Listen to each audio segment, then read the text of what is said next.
Ashama harka fuune kabajamtoota jaatamtoota ilmaan Oromoo idil addunyaa irratti argamtan nageenyi keenya kan kabajaaf jaalala bakkuma jirtanitti sinaa qabu isiniin jecha egaa kun qophii torbaanitti gama toora YouTube chaanala Birmajjii Show irraa isinitti darbuudha.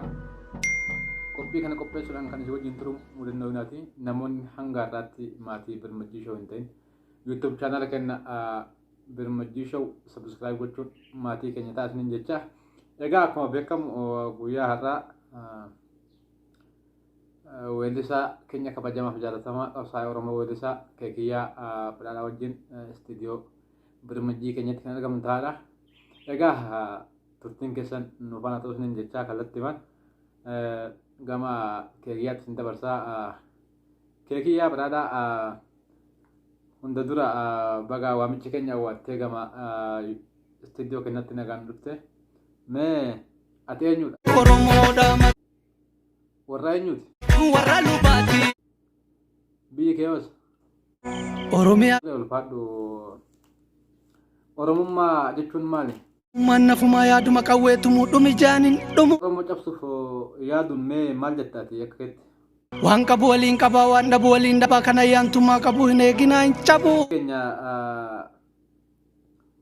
yeroo akkamii nutti fayyadamu nuti hoo maal gochuu qabna jettee yaadda?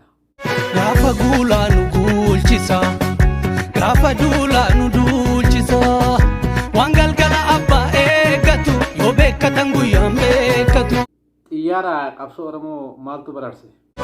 Xiyyaara qabsoo keenya hayyootatu bararse beensilli isaa dhiigaa fongubee lafeetti cabse.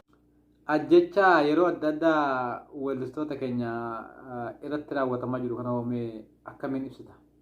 Biddeen lafee daadhii baaburatti daaksifame ittoo foona caalu hundeessattiin godhame hin nyaannu jiraan du'aan oode nuti hima baafanna gumaa koode. Keekiyyaa Badhaadhaa hedduu takka galatoon ulfaadhu. Mee dhalattoota Oromoo qaama nageenyaa biyya keenyaa keessa hojjetan humna addaa Oromiyaa, poolisii Oromiyaa dabalatee warroota federaala keessa jiranii fi akkasuma humna raayyaa ittisa biyyaa keessa jiraniif maal dhaamta? Namni Oromoo taatee qawwee ormaa baattee si gaafata seenaan yoo saba kee waraantee Mustafaa Huseen ta'ii ofiin beeki waraana baattee uummataan eegi. Isaanis yaamicha keenya kan kee kana dhaamsa kee kana hojjetanii wal jennee amanna. Abbootii gadaa Oromootiin maal jettame? Abbaan gadaa beenuu bishaan mataa yaa'a dhaabata waliin laalaa sabaaf turree kaa diddan Oromoo manni lama beekaa manneeniidhaaf mana kiraa deegaa. Tole Keekiyyaa yeroo hedduu sagaleen Oromoo hatamaa ture. Atis dubbattee turte. Hawwiin uummata Oromoo yeroo san maal ture eenyu fa'aa filatan sitti fakkaata?